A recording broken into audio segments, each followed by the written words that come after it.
2024 সালের জুলাই এবং আগস্ট মাসে সারা বাংলাদেশ জুড়ে শেখ হাসিনার নির্দেশে এবং তার দোসরদের পরিকল্পনায় ছাত্রলীগ, যুবলীগ সহ প্রশাসনে ঘাপটি মেরে বসে থাকা আওয়ামী লীগের দালালদের অত্যাচার, নির্যাতন এবং তাদের বুলেটের আঘাতে শাহাদাত বরণকারী সহস্রাধিক ছাত্র জনতা, এমনকি 3 বছরের শিশু সন্তান সহ শাহাদাত প্রাপ্ত সকল ভাই বোনদেরকে আল্লাহ রাব্বুল আলামিনের কাছে দোয়া করি, আল্লাহ যেন এই সকল শহীদদের শাহাদাতকে কবুল করে তাদেরকে উত্তম বিনিময় দান করেন।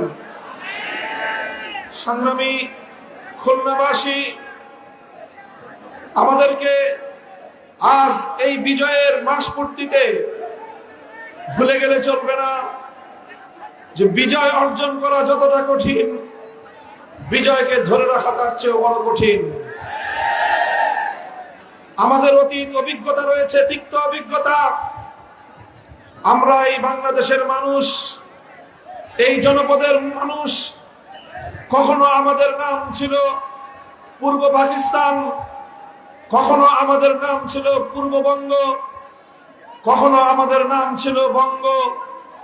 এইভাবে নানা নামে আমরা নানা সময়ে বিভিন্ন আধিপত্যবাদী গোষ্ঠী কর্তৃক আমরা শোষিত এবং বঞ্চিত হয়েছি। আমাদের উপর শোষণ, বঞ্চনার ইতিহাস অনেক দীর্ঘ। একদিকে যেমন আমাদের উপর জুলুম চালানো হয়েছে, শোষণ চালানো হয়েছে, বঞ্চিত করা হয়েছে আমাদেরকে আমাদের ন্যায্য এবং প্রাপ্য অধিকার থেকে। অপরদিকে এই জাতির মানুষ, এই জনগোষ্ঠীর মানুষ চিরসংগ্রামী মানুষ। আমরা তিনটি আধিপত্যবাদ বিরোধী শক্তির বিরুদ্ধে লড়াই করে, তিনটি আধিপত্যবাদী শক্তির বিরুদ্ধে লড়াই করেই আমরা মুক্ত হয়েছি, স্বাধীন হয়েছি এবং অর্জিত হয়েছে আমাদের স্বাধীন বাংলাদেশ। আমরা প্রথম লড়াই করেছিলাম ব্রিটিশ বেনিয়ার সাম্রাজ্যবাদী শক্তির বিরুদ্ধে। 200 বছরের স্বাধিকার সংগ্রাম ছিল। সেই সংগ্রামে লড়াই করেছে হাজী শরীয়তুল্লাহ, সেই সংগ্রামে লড়াই করেছিল মীর নেসার আলী ওরফে তিতুমীর, সেই সংগ্রামে লড়াই করেছিল ফকির মজনু শাহ, সেই সংগ্রামে লড়াই করেছিল শাইখুল হিন্দ মাহমুদ হাসান, সেই সংগ্রামে লড়াই করেছিল পাক ভারত উপমহাদেশের আলেম সমাজ, যাদের রক্তের উপর দিয়ে, যাদের শাহাদাতের উপর দিয়ে আমাদের এই দেশ থেকে ইংরেজ, ব্রিটিশ বেনিয়ারা লেজ গুটিয়ে পালিয়ে যেতে বাধ্য হয়েছিল। আমরা সংগ্রাম করেছিলাম 19 শতকের গোড়ার দিকে বঙ্গভঙ্গের মাধ্যমে, যখন আমরা পূর্ববঙ্গের মুসলমানেরা পশ্চিমবঙ্গের দাদা বাবুদের দ্বারা বৈষম্যের শিকার ছিলাম।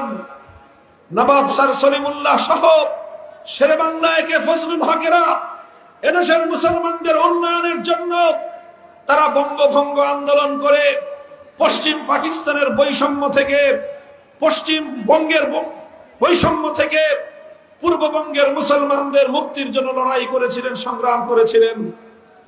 আর সেই সময়ে সাম্প্রদায়িক অপশক্তির হোতা রবীন্দ্রনাথ ঠাকুরের নেতৃত্বে এই পূর্ববঙ্গের মুসলমানদের অগ্রযাত্রাকে রুখে দেওয়ার জন্য চরম সাম্প্রদায়িক সহিংস বঙ্গভঙ্গ রদ আন্দোলন করে আমার দেশের অগ্রযাত্রাকে রুখে দেওয়ার চেষ্টা করা হয়েছিল। আমরা যেভাবে ব্রিটিশ বেনিয়াদের বিরুদ্ধে লড়াই করেছিলাম, আমরা কলকাতার দাদাবাবুদের বিরুদ্ধে লড়াই করে পূর্ববঙ্গের মুসলিম জাতিসত্তাকে প্রতিষ্ঠা করবার জন্য অব্যাহত সংগ্রামের মধ্য দিয়ে 1947 সালে আমরা স্বাধীন বাংলাদেশ গঠন করার ভিত রচনা করেছিলাম। পশ্চিমবঙ্গের দাদাবাবুদেরকে আমরা বৃদ্ধাঙ্গুলি প্রদর্শন করেছিলাম। এরপরে আসলো পশ্চিম পাকিস্তানের খান পাঠানদের বৈষম্যের বিরুদ্ধে আমাদের লড়াই। 24 বছর আমরা লড়লাম, আমরা সংগ্রাম করলাম। 1971 সাল পর্যন্ত সেই সংগ্রামের পর মুক্তিযুদ্ধের মধ্য দিয়ে পশ্চিম পাকিস্তানের খান পাঠানদের বৈষম্যের বিরুদ্ধে, তাদের জুলুম এবং অন্যায়ের বিরুদ্ধে এক মুক্তি সংগ্রামের মধ্য দিয়ে এক সাগর রক্তের উপর বাংলাদেশের স্বাধীনতা অর্জিত হয়েছিল। সংগ্রামী সাথী ও বন্ধুগণ, সেদিন আমরা পশ্চিম পাকিস্তানিদেরকে বলেছিলাম, আমরা ভেবেছিলাম তোমরা আমাদের ভাই, আমরা তোমাদের ভাই। পশ্চিম পাকিস্তানের খান পাঠানরা বলেছিল, না বাঙালি তোমরা আমাদের দাস, আমরা তোমাদের প্রভু। আমরা বলেছিলাম আমাদের প্রভু একজন, আরশের মালিক। এই জমিনে আমাদের বন্ধু থাকতে পারে, কোনো প্রভু নাই। আজ আমরা পরিষ্কার বলতে চাই, আমার চারিদিকের সীমান্তে যারা আমার ফেলানিকে হত্যা করেছে, যারা পদুয়ায় আমার বিডিআরকে হত্যা করেছে, যারা প্রতিনিয়ত আমার সীমান্তে আমার সন্তানদেরকে হত্যা করে আমার সীমান্তকে আমার ভাই বোনদের রক্ত দিয়ে রঞ্জিত করছে, আর এভাবেই বর্ষার মৌসুমে বন্যার পানিতে আমাকে ভাসিয়ে মারছে, শুষ্ক মৌসুমে আমার নদীগুলোতে বাঁধ দিয়ে আমার বাংলাদেশকে মরুভূমিতে পরিণত করার চেষ্টা করছো, আর তোমাদের সেবাদাসী হাসিনাদের মাধ্যমে আমার বাংলাদেশকে তোমাদের করদলগত করায় আমাদের উপর যারা প্রভুত্ব ফলাতে চাও, আমরা স্পষ্ট ঘোষণা করি, বন্ধুত্বের হাত বাড়িয়ে দিবে, বন্ধুত্বের আচরণ পাবে, প্রভুত্ব করতে আসবে, চোখ উপড়ে ফেলা হবে।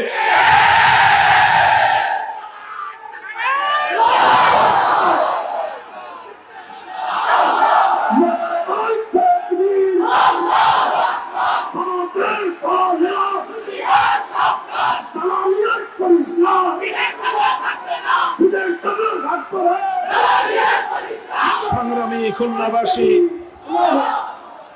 একটা তিক্ত অভিজ্ঞতার কথা বলি।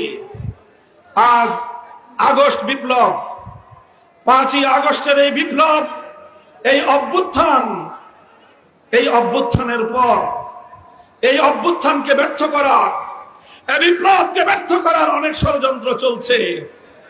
আমাদের এই বিপ্লবের অর্জনকে ছিনতাই করার পায়তারা চলছে। আমাদের অতীতে অনেক তিক্ত অভিজ্ঞতা রয়েছে।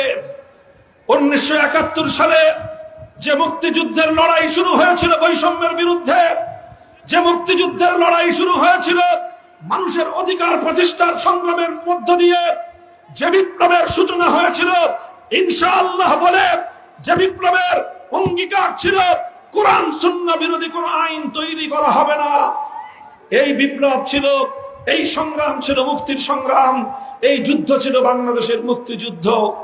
কিন্তু আমরা অত্যন্ত দুঃখ আর পরিতাপের সঙ্গে লক্ষ্য করলাম, 1971-এর 16ই ডিসেম্বর বাংলাদেশের বিজয়, স্বাধীনতার বিজয় অর্জন হওয়ার পর, মুক্তিযুদ্ধে বিজয় অর্জন হওয়ার কয়েক মাসের মধ্যেই আমাদের অর্জিত সেই বিজয়কে ছিনতাই করা হয়েছে। বাংলাদেশের বাইরে থেকে অন্য একটি রাষ্ট্র তাদের চিন্তা চেতনার আলোকে একটা প্রেসক্রিপশন ধরিয়ে দিল, আর সেই প্রেসক্রিপশনকে সামনে রেখে আমার দেশের কুশীল নামক সুশীল নামক কিছু কুশীল এই জাতির অভিপ্রায়, বাংলাদেশের মানুষের ইচ্ছা, বাংলাদেশের মানুষের হাজার বছরের ঐতিহ্যের বিরুদ্ধে একটি সংবিধান এদেশের মানুষের কাঁধের উপর চাপিয়ে দিল। 71-এর মুক্তিযুদ্ধের নামে 72-এর ষড়যন্ত্রের চেতনা শুরু হলো। আমরা পরিষ্কার ভাষায় বলতে চাই, বাংলাদেশের মানুষ 72-এর চেতনায় বিশ্বাসী নয়, বাংলাদেশের মানুষ 71-এর চেতনায় বিশ্বাসী। তোমরা 71-এর সেই চেতনাকে ছিনতাই করার পায়তারা চালিয়েছিলে। বিগত 50 বছর এদেশের মানুষের ইচ্ছা, তাদের অভিপ্রায় এবং তাদের হাজার বছরের ঐতিহ্যের বিরুদ্ধে তোমরা দেশকে শাসন করেছো, শোষণ করেছো, এদেশের মানুষকে তাদের প্রাপ্য অধিকার থেকে তোমরা বঞ্চিত করেছো। সংগ্রামী সাথী ও বন্ধুগণ, তাই আজ বলতে চাই, 71-এর সংগ্রামের বিজয়কে যেভাবে ছিনতাই করা হয়েছিল, 2024-এর 5ই আগস্টের এই বিপ্লবের অর্জনকেও ছিনতাই করার পায়তারা চলছে। এদেশটাকে আবার ইসলাম শূন্য করার, এদেশের রাষ্ট্র, রাজনীতি, অর্থনীতি, সমাজ ব্যবস্থা, কৃষ্টি কালচার থেকে ইসলামকে মাইনাস করার পায়তারা চলছে। সংগ্রামী সাথী ও বন্ধুগণ, আপনারা লক্ষ্য করেছেন এই 2024 সালের আগস্ট, জুলাই এবং আগস্ট মাস জুড়ে ছাত্র জনতার যে অভ্যুত্থান হয়েছে, ছাত্র জনতার যে আন্দোলন হয়েছে, বৈষম্য বিরোধী যে আন্দোলন, সে আন্দোলনের বৈশিষ্ট্য কি ছিল আমরা দেখেছি। সেই আন্দোলনে ঢাকা সহ বাংলাদেশের শহরগুলোর, বিভাগীয় এবং জেলা শহরগুলোর উত্তপ্ত রাজপথের চিত্র আমরা দেখেছি, গণমাধ্যমে দেখেছি, সামাজিক যোগাযোগ মাধ্যমে আমরা দেখেছি। আমাদের ছেলেরা তারা মিছিল করছে, আমাদের ছেলেরা স্লোগানে স্লোগানে রাজপথ উত্তাল করে তুলছে। যখনই নামাজের সময় হলো, সঙ্গে সঙ্গে একজন ছাত্র অথবা একজন স্টুডেন্ট দাঁড়িয়ে আল্লাহু আকবার আল্লাহু আকবারের আজানের ধ্বনিতে বাংলার আকাশ বাতাস মুখরিত করে তুলল। আরেকজন ইউনিভার্সিটির ছাত্র ইমাম হয়ে নামাজে ইমামতি করলো। তার ইমামতিতে শত সহস্র আমাদের সন্তানেরা রাজপথে দাঁড়িয়ে রাজপথের উত্তপ্ত পিচ ঢালাই পিচকে জায়নামাজ বানিয়ে রবের দরবারে তারা সিজদায় লুটিয়ে পড়লো। আর সেই নামাজের পরে দুহাত তুলে মালিকের কাছে ফরিয়াদ করলো, ফ্যাসিবাদের বিরুদ্ধে আল্লাহর সাহায্য কামনা করলো, স্বৈরাচারের বিরুদ্ধে আল্লাহর পক্ষ থেকে ফরিয়াদ জানিয়ে তারা সাহায্য চাওয়ার পর আমার আল্লাহ পাক রব্বুল আলামিন তাদেরকে গায়েবী সাহায্য করলেন। আল্লাহর সাহায্য প্রাপ্ত এই ক্ষুদ্র কাফেলা ছাত্র সমাজের এই সংগ্রাম এমন দাবানল হয়ে জ্বলে উঠল শেখ হাসিনার মতো স্বৈরাচারী শক্তি, যার পাশে ছিল নরেন্দ্র মোদীর মতো এক নরঘাতক পিশাচ। 15টা বছর পর্যন্ত তোমরা বাংলাদেশের মানুষকে তাদের ভোটের অধিকার থেকে বঞ্চিত করেছো। তোমরা একটা বারের জন্য বাংলাদেশের মানুষের কথা ভাবো নাই। তোমরা ভেবেছো বাংলাদেশের ক্ষমতার মসনদের মধ্যে তোমাদের এক সেবা দাসীকে বসায় রাখতে হবে। এজন্য তোমরা সেই সেবা দাসীকে একতরফা সমর্থন দিয়েছো। আন্তর্জাতিক বিশ্বকে তোমরা বাংলাদেশ সম্পর্কে মিস ইনফরমেশন দিয়েছো।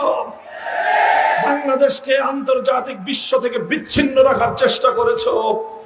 বিনিময়ে এই সেবা দাসী তোমাদেরকে বাংলার বুকের উপর দিয়ে বিনামূল্যে ট্রানজিট সুবিধা দিয়েছে, একতরফা কালো চুক্তি করেছে। এভাবেই তোমরা দিনের পর দিন আমাদেরকে শোষণ করেছো, জুলুম করেছো, আর আমাদের কাঁধের উপর শেখ হাসিনাকে বসিয়ে রেখে একতরফা তোমরা বাংলাদেশটাকে লুটে পুটে খাওয়ার চেষ্টা করেছো। এভাবে বাংলাদেশকে জুলুম এবং অত্যাচারের এক বদ্ধভূমিতে পরিণত করেছিল শেখ হাসিনা। সেই শেখ হাসিনা যার ব্যাপারে মানুষের মধ্যে একটা কথা প্রচলিত হয়ে গিয়েছিল, একটা কথা মানুষ সবাই ভাবতে শুরু করেছিল, যেই কথাটা কত সুন্দর ভাবেই না আল্লাহ পাক রব্বুল আলামিন কোরআনে পাকের সূরাতুল হাশরে বলেছে। আল্লাহ বলেছেন, মা যানানতুম আন ইয়াখরুজু ওয়া যান্নু আন্নাহুম মানিআতুহুম হুসুনুহুম মিনাল্লাহ ফাআতাহুমুল্লাহু মিন হাইসু লাম ইয়াহতাসিবু। আল্লাহ বলেন, হে জনগণ, তোমরাও মনে করেছিলে হাসিনাকে পতন ঘটানোর কোনো শক্তি নাই। শেখ হাসিনা এবং তার দালালরা তারাও মনে করেছিল এই হাসিনা যতদিন আছে তার মৃত্যু পর্যন্ত তাকে ক্ষমতা থেকে সরানোর কোনো শক্তি নাই। ফাতাহুমুল্লাহু মিন হাইসু লাম ইয়াহতাসিবু। আল্লাহ বলেন যে এই ধরনের পরিস্থিতিতে আল্লাহ এমন ভাবে পাকড়াও করেন যেটা ইতিপূর্বে কেউ কল্পনাও করে নাই। সেভাবেই আমার আল্লাহ পাকড়াও করেছেন। আবাবিলের মতো ছোট্ট ছোট্ট ছাত্ররা তারা বুকের রক্ত দেওয়ার জন্য রাজপথে নেমে আসলো। তাদের একজনকে হত্যা করলে 10 জন নেমে আসে, 10 জনকে হত্যা করলে 100 জন মিছিলে নামে। এদেশের মানুষ শুধু নয়, সারা পৃথিবীকে অবাক করে দিয়ে আমার বাংলার মায়েরা সন্তানদেরকে নিয়ে রাজপথে নামলো। আমাদের মায়েরা সন্তানদেরকে বললো, যাও দেশের মানুষকে মুক্ত করো। আমি মা হিসেবে আমার সন্তানকে সংগ্রামের জন্য উৎসর্গ করলাম। স্যালুট জানাই বাংলাদেশের সেই মায়েদেরকে, যে দেশের মায়েরা তাদের সন্তানদেরকে অন্যায়ের বিরুদ্ধে, জুলুমের বিরুদ্ধে যুদ্ধের ময়দানে পাঠাতে পারে, সেই জাতিকে দবায় রাখতে পারে না কেউ।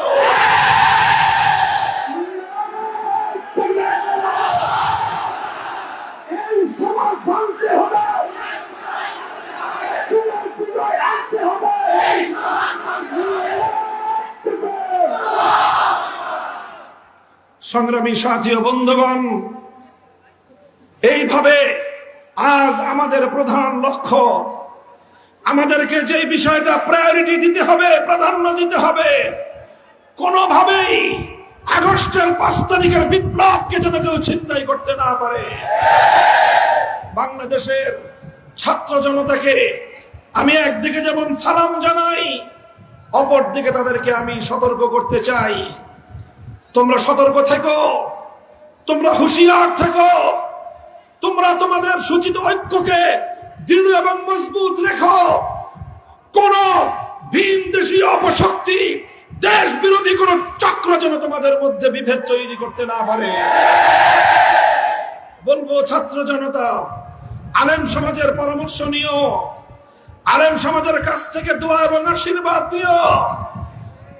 আলেম সমাজকে বলবো, আপনারা এই বিপ্লবকে সমর্থন দিতে থাকুন, এই ছাত্র জনতাকে আপনারা পরামর্শ দিতে থাকুন, তাদেরকে দিক নির্দেশনা দিতে থাকুন।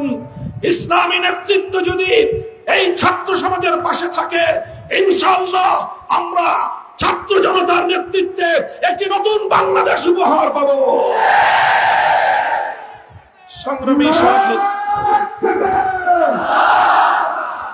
সংগ্রামী সাথী ও বন্ধুগণ, শেখ হাসিনার কথা বলতে গেলে হৃদয় কেঁপে উঠে, রাগে ক্ষোভে সকল রক্তগুলো আমাদের মাথায় জমাট বেঁধে যায়। শেখ হাসিনা বাংলাদেশে রাজনীতি করেছে। শেখ হাসিনার 50 বছরের রাজনীতির মৌলিক 2টি দর্শন ছিল। শেখ হাসিনার রাজনীতির প্রথম দর্শন ছিল প্রতিশোধের রাজনীতি। শেখ হাসিনা রাজনীতি করেছে, প্রতিশোধের রাজনীতি করেছে। 1975 সালের 15ই আগস্টের অভ্যুত্থান যখন ঘটে, শেখ হাসিনার বাবা মরহুম শেখ মুজিবুর রহমান সাহেব তিনি সেই অভ্যুত্থানে নিহত হন। সেই অভ্যুত্থানে শেখ মুজিবুর রহমান সাহেবের গোটা পরিবার হত্যাকাণ্ডের শিকার হয়। সেই হত্যাকাণ্ডে নিহত নিরপরাধ নারী শিশুদের জন্য আমাদের সমবেদনা রয়েছে। কিন্তু কথা হলো, সমবেদনা শুধু 15ই আগস্টের নিহতদের জন্যই। 15ই আগস্টের আগে বাকশালীদের হাতে শেখ মুজিবুর রহমান সাহেব 71-এর মুক্তিযুদ্ধের সেই চেতনাকে বৃদ্ধাঙ্গুলি দেখিয়ে 71-এর মুক্তিযুদ্ধের অঙ্গীকারকে ভঙ্গ করে বাংলাদেশের মানুষকে ভোটাধিকার থেকে বঞ্চিত করে একদলীয় বাকশাল কায়েম করে এদেশের প্রতিটি মানুষের অধিকারকে তিনি কেড়ে নিয়েছিলেন। প্রতিবাদ করেছিল এদেশের মানুষ। যারা প্রতিবাদ করলো, সেই প্রতিবাদী জনতার ভাগ্যে কি জুটেছিল ইতিহাস খুলেন। জাসদের নেতারা, ইনু তোমার আজকের এই পরিণাম কেন হয় বুঝো না? কেন জনতা তোমাকে লাথি মারে? একটু কারাগারের অন্তরালে বসে নতুন করে ভাববার আমি আহ্বান জানাই।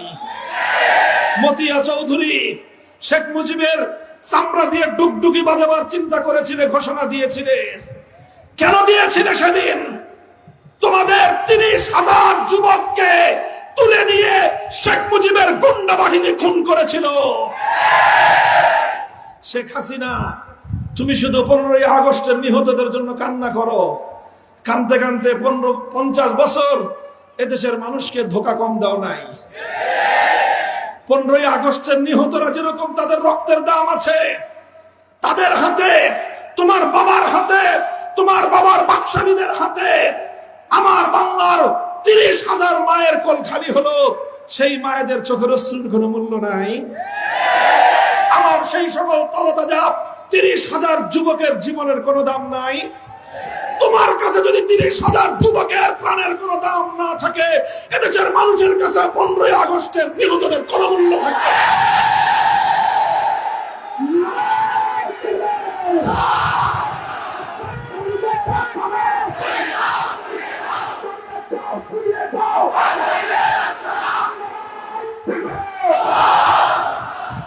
আগস্টের ঘটনার পরে আন্তর্জাতিক গণমাধ্যমে সাক্ষাৎকার দিয়ে বক্তব্য দিল শেখ হাসিনা। বলল যে জাতি তার বাবাকে হত্যা করেছে তিনি সেই জাতির কাছ থেকে প্রতিশোধ গ্রহণ করবেন। এটা ওপেন ঘোষণা। আজও মিডিয়া জগতে শেখ হাসিনার সেই ঘোষণা এখনো পর্যন্ত খুঁজে পাবেন। 1975 সাল থেকে 2024 সাল 15ই আগস্ট থেকে 5ই আগস্ট শেখ হাসিনার 50 বছরের রাজনীতি প্রতিশোধের রাজনীতি। বাংলাদেশের মানুষের কাছ থেকে তিনি প্রতিশোধ গ্রহণ করেছেন। এদেশের মানুষ যেন মাথা তুলে দাঁড়াতে না পারে সেই ব্যবস্থা তিনি করেছেন। দেশটা যেন একটা তলাবিহীন ঝুড়িতে রূপান্তরিত হয় সেই ব্যবস্থা তিনি করেছেন। আমার কাছে আশ্চর্য লাগে, একটা বিধবা নারী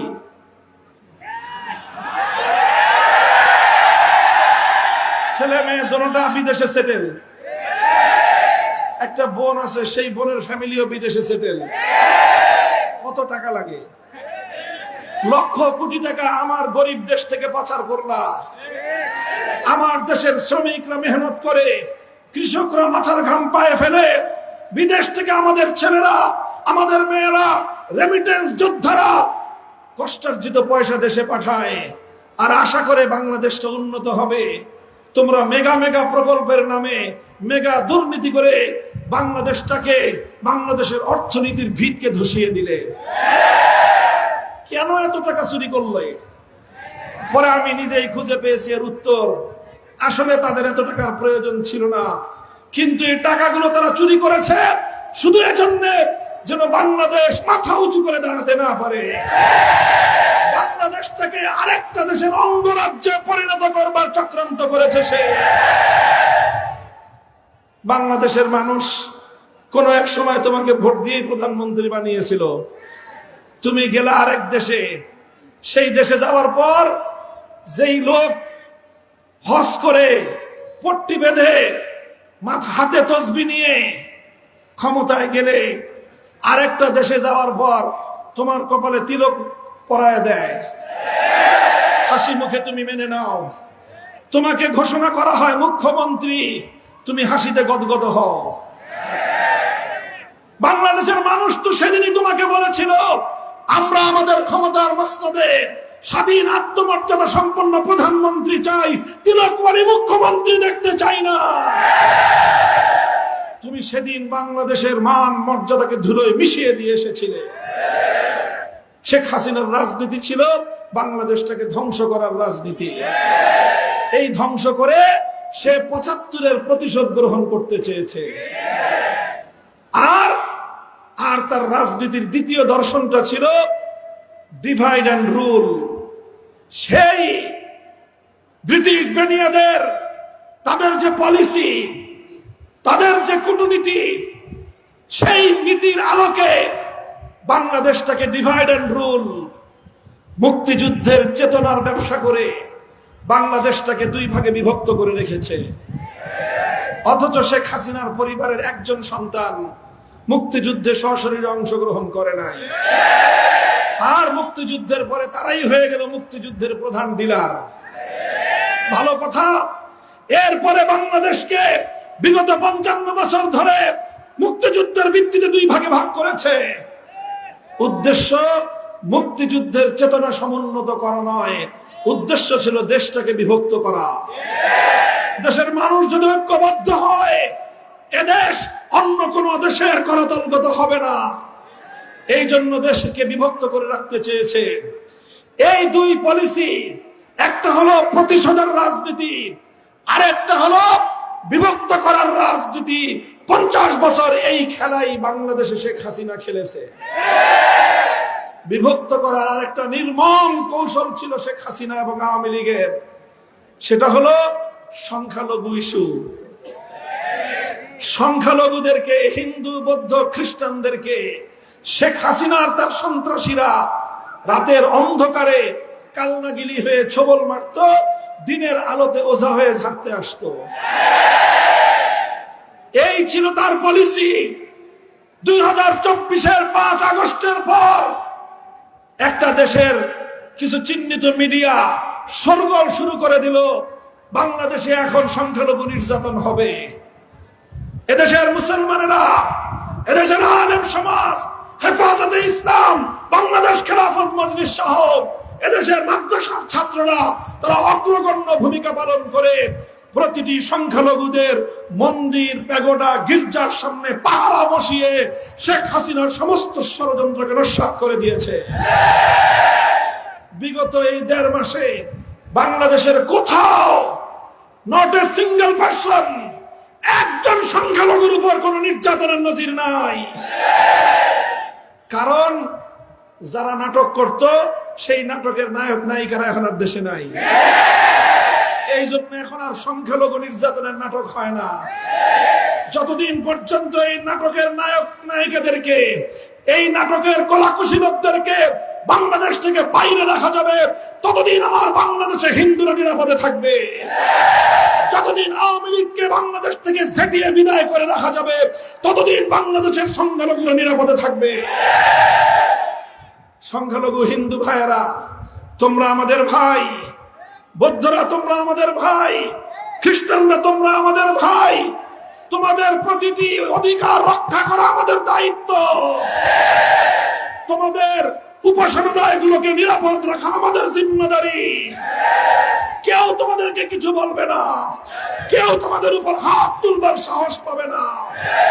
কেউ যদি তোমাদের বিরুদ্ধে কোনো ষড়যন্ত্র করে, সে হাত আমরা ভেঙে গুড়িয়ে দেব।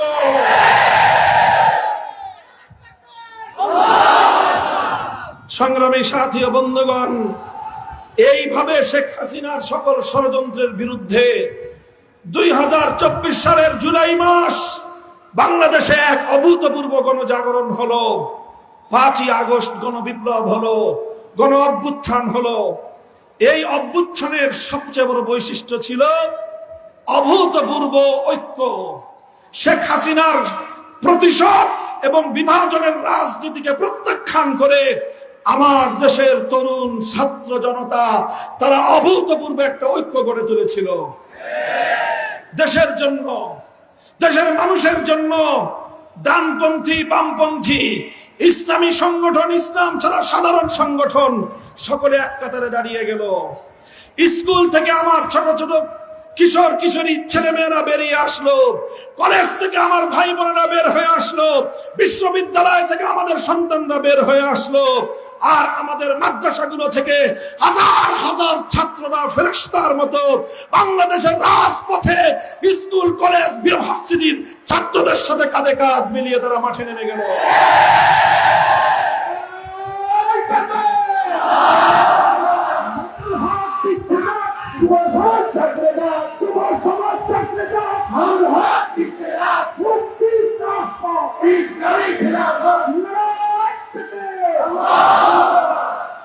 এইভাবে একটা ঐক্য সূচিত হলো। এই ঐক্যই ছিল শেখ হাসিনার বিরুদ্ধে বাংলাদেশের মানুষের বিজয়ের হাতিয়ার। কাজে আজ আমি বলতে চাই, রাজনৈতিক মতবিরোধ থাকতে পারে, রাজনৈতিক মতপার্থক্য থাকতে পারে, কিন্তু বাংলাদেশে আর কোনোদিন ফ্যাসিবাদ ফিরে আসতে পারবে না। কোন স্বৈরতন্ত্রের স্থান বাংলার মাটিতে হবে না ইনশাআল্লাহ। এজন্য আমি বিগত এই বিপ্লবে যারা যেভাবে অংশগ্রহণ করেছেন সকল বিরোধী রাজনৈতিক মত এবং পথের লোকদেরকে আমি আহ্বান জানাই। বিএনপির রাজনৈতিক দল জামায়াতে ইসলামী, ইসলামী আন্দোলন বাংলাদেশ, বাংলাদেশ খেলাফত মজলিস, জমিয়তে উলামায়ে ইসলাম, খেলাফত আন্দোলন, নিজামী ইসলাম পার্টি, এনডিপি, গণতন্ত্র মঞ্চ সহ এভাবে গণ অধিকার পরিষদ যারা যারা সংগ্রাম করেছ, রাজনৈতিক মতপার্থক্য থাকতে পারে, ফ্যাসিবাদের বিরুদ্ধে আগস্ট বিপ্লবকে রক্ষা করার জন্য আমাদের ইস্পাত কঠিন ঐক্য ধরে রাখতে হবে। মনে রেখো, সীমান্তের অপর প্রান্তে বসে শেখ হাসিনা কিন্তু নীরব নাই। শেখ হাসিনা কিন্তু ঘুমায় না। শেখ হাসিনা আবার চেষ্টা করতেছে, আবার ষড়যন্ত্রের দানা বাঁধতেছে। সাপের কিন্তু লেজে পাড়া দিয়েছো, ওর মাথা কিন্তু এখনো ভাঙ্গা হয় নাই। আমরা ভারত সরকারকে স্পষ্ট ভাষায় বলতে চাই, বন্ধুত্ব সুলভ প্রতিবেশী সুলভ আচরণ করবেন, আমাদের কাছ থেকে প্রতিবেশী সুলভ আচরণ পাবেন। বিগত জাতীয় নির্বাচনগুলোতে নির্লজ্জভাবে বাংলাদেশের মানুষের অধিকারকে যেভাবে আপনারা দুপায়ে দলেছেন, শুধু আপনাদের সেবা দাসীকে হাসিনাকে ক্ষমতায় রাখার জন্য এদেশের 18 কোটি মানুষের ভোটাধিকারকে আপনি নরেন্দ্র মোদী আপনার পায়ের নিচে পিষ্ট করেছেন। ভারতের জনগণকে আমরা বলতে চাই, ভারতের জনগণ, আপনাদের সঙ্গে আমাদের কোনো বিরোধ নাই। দুই দেশের জনগণের মধ্যে আমাদের বন্ধুত্বের দুয়ার অবারিত থাকবে। নরেন্দ্র মোদীর মতো হিন্দুত্ববাদ প্রতিষ্ঠাকামী এই ধরনের সাম্প্রদায়িক শক্তি যেন ভারতের ক্ষমতায় থাকতে না পারে, তার মতো ষড়যন্ত্রকারীরা যেন আমার বাংলাদেশের আভ্যন্তরীণ বিষয়ে কোনো ষড়যন্ত্র করতে না পারে। কাজেই শেখ হাসিনাকে আশ্রয় দিয়েছেন, এই আশ্রয়টুকু শেখ হাসিনা আপনাদের কাছে প্রাপ্য। 15 বছর আপনাদেরকে যে সার্ভিস দিয়েছে, দেশের বিরুদ্ধে, দেশের জনগণের বিরুদ্ধে, এমনকি তার দল আওয়ামী লীগের নেতা কর্মীদের স্বার্থের বিরুদ্ধে গিয়ে তিনি একমাত্র পার্শ্ববর্তী দেশের এজেন্ডাই বাস্তবায়ন করে গিয়েছেন। বলবেন আওয়ামী লীগের স্বার্থের বিরুদ্ধে কিভাবে? আওয়ামী লীগের নেতা কর্মীরা আগেই টের পেয়েছিল যে এই করুণ পরিণতির শিকার তাদের হওয়া লাগতে পারে। শেখ হাসিনাকে তারা সতর্ক করেছিল। শেখ হাসিনা কারো কোনো পরামর্শ মানে নাই, কারো পরামর্শ মানে নাই। এরপরে যখন এদেশের মানুষ ক্ষিপ্ত হয়ে উঠলো, নিজের বোনটাকে বগল দাবা করে 16টা লাগেজ হেলিকপ্টারে উঠায় এই পর্যন্ত যা কিছু জমা করেছিল আর যা পাচার করেছিল সব নিয়ে হেলিকপ্টারে করে পালিয়ে গেছে। একটাবারের জন্য 70 বছরের প্রাচীনতম সংগঠন আওয়ামী লীগের হাজার হাজার নেতা কর্মীর কথা একবারও ভাবে নাই। আমার দুঃখ লাগে, মাঝে মাঝে আফসোসও লাগে যে আওয়ামী লীগের লোকজন এখন এদেশের মানুষকে মুখ দেখাবে কি করে? কেমনে মুখ দেখাবেন? আমি যদি এভাবে পালিয়ে যেতাম, আমার নেতা কর্মীরা তো এদেশের মানুষকে মুখ দেখাতে পারতো না। আমার নেতা কর্মীরা তার কোনদিন খেলাফত মজলিসের নাম নিয়ে জনগণের কাছে যেতে পারতো না। আপনারা কোন মুখে বাংলাদেশের মানুষের কাছে এসে আবার আওয়ামী লীগের নাম নিবেন? এই জন্য আপনাদের প্রতি আমার খুবই সমবেদনা হয়। একটা পরামর্শ দেই, ভালো করে বুঝে রাখেন। 1971 সালের আগে, 1971 সালের আগে আওয়ামী লীগের দাদা, কি বললাম? আওয়ামী লীগের বাবা হলো আওয়ামী মুসলিম লীগ, আওয়ামী মুসলিম লীগের বাবা হলো মুসলিম লীগ। আবার শুনেন, আওয়ামী লীগের বাবা হলো আওয়ামী মুসলিম লীগ, আওয়ামী মুসলিম লীগের বাবা হলো মুসলিম লীগ। তাহলে মুসলিম লীগ কি হলো? আওয়ামী লীগের দাদা হলো। এই আওয়ামী লীগের দাদা মুসলিম লীগ 71 পূর্ববর্তী বাংলাদেশে অনেক রাজত্ব করেছে, অনেক শোষণ করেছে, অনেক নির্যাতন করেছে, অনেক জুলুম করেছে, অনেক মায়ের বুক খালি করেছে।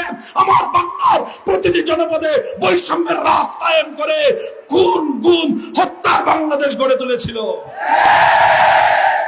এরপর যখন তারা সকল সীমা লঙ্ঘন করলো, 71-এর মুক্তিযুদ্ধের পর মুসলিম লীগ আছে, কিন্তু তাদের হারিকেন দিয়েও তাদেরকে খুঁজে পাওয়া যায় না। আপনারা ঠিক সেই আচরণটাই করেছেন। 71-এর পূর্ববর্তী আপনার দাদা মুসলিম লীগ যা করেছিল দেশের জনগণের সঙ্গে, 1971-এর পরে 72 সাল থেকে 2024 সাল পর্যন্ত যতদিন ক্ষমতায় থাকার সুযোগ পেয়েছেন বৈধ অবৈধ উপায়, আওয়ামী লীগের আচরণ এদেশের মানুষের সঙ্গে মুসলিম লীগের চেয়েও নিকৃষ্ট এবং জঘন্য ছিল।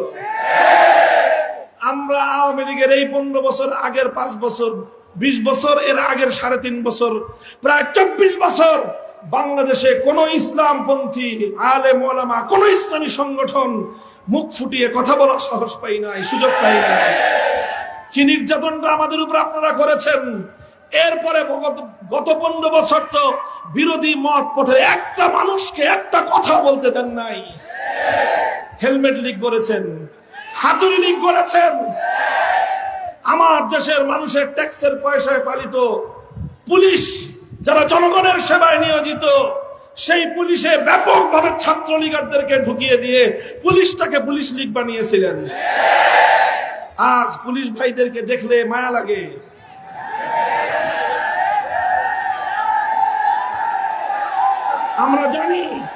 আমরা জানি সব পুলিশ অন্যায়কারী না। অনেক পুলিশ তারা দেশপ্রেমিক, জনগণের সেবক, কিন্তু তারা এতদিন ছিল নিগৃহীত। তারা থাকতো খাগড়াছড়ি আর না হয় বান্দরবন। আর শেখ হাসিনার এই সমস্ত যত ছাত্রলীগ আর সন্ত্রাসী, মাস্তান, চাঁদাবাজি, পুলিশ লীগ হয়ে তারা সমস্ত শহর অঞ্চলগুলো দাপিয়ে বেরিয়েছে। এরা স্বরাষ্ট্রমন্ত্রীকে বলে, স্যার একটা গুলি মারলে একটাই মরে, বাকিটি যায় না। কত বড় নৃশংস পুলিশ অফিসার, চিন্তা করে দেখেন। ওরা চেয়েছিল, মনে করেছিল একটা গুলি মারবে, একজন মরবে, বাকিরা ভয়ে পালাবে। কিন্তু 2024 সালের বাংলাদেশের সমীকরণ সবকিছুকে পাল্টে দিয়েছে। এদেশের মানুষ পণ করে নেমেছে, রক্ত দেব, জীবন দেব, মৃত্যুর ভয়কে পরোয়া না করে দেশটাকে মুক্ত করার জন্য লড়াইতে নেমেছিল।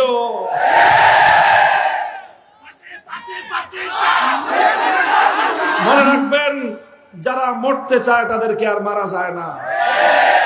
যারা মরতে চায় তাদেরকে মারা যায় না। এরপরেও শেখ হাসিনা শেষ পর্যন্ত মেরেই গেছে।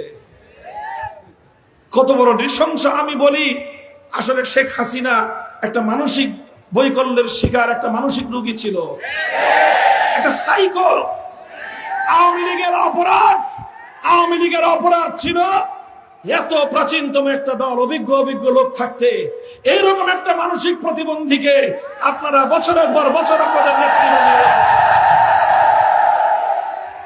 আপনি চিন্তা করতে পারেন, আগস্টের শুরু থেকে সারা পৃথিবী বলছিল বাংলাদেশের অবস্থা করুন, বাংলাদেশের অবস্থা আউট অফ কন্ট্রোল। 3 তারিখে সেনাবাহিনী বলে দিয়েছিল, এদেশের জনগণের উপর আমরা আর বুলেট মারতে পারবো না। শেখ হাসিনা আবার নতুন করে বৈঠক করে তার লালিত পালিত তার নিজস্ব গুন্ডা বাহিনীকে দিয়ে চেষ্টা করেছিল এদেশের মায়ের সন্তানদেরকে হাজার নয়, লক্ষ হলেও খুন করে ক্ষমতার মসনদ টিকিয়ে রাখতে। আপনাকে একটা কথা শুনেছেন, সবাই বলতো 1 লাখ মানুষকে যদি খুন করতে হয়, খুন করে হলেও শেখ হাসিনা ক্ষমতায় থাকবে। এই কথা আওয়ামী লীগের লোকেরাই বলতো। তারা বুঝাতে চাইতো শেখ হাসিনা কোনো মূল্যে ক্ষমতা ছাড়বে না। এইরকম একটা মানসিক বৈকল্যের শিকার, মানসিক বিকৃতির শিকার, এরকম একটা মানসিক প্রতিবন্ধী ব্যক্তিকে দেশের জনগণের কাঁধের উপর আপনারা 20টা বছর চাপায় রেখেছেন। এই জন্যই আওয়ামী লীগের নেতৃত্বের প্রত্যেকটা লোকের বিচার হওয়া উচিত। শেখ হাসিনার মতো এই ধরনের একটা নৃশংস, জঘন্য, নমরুদ এবং ফেরাউনের চেয়ে বড় জালেমকে এদেশের মানুষের উপর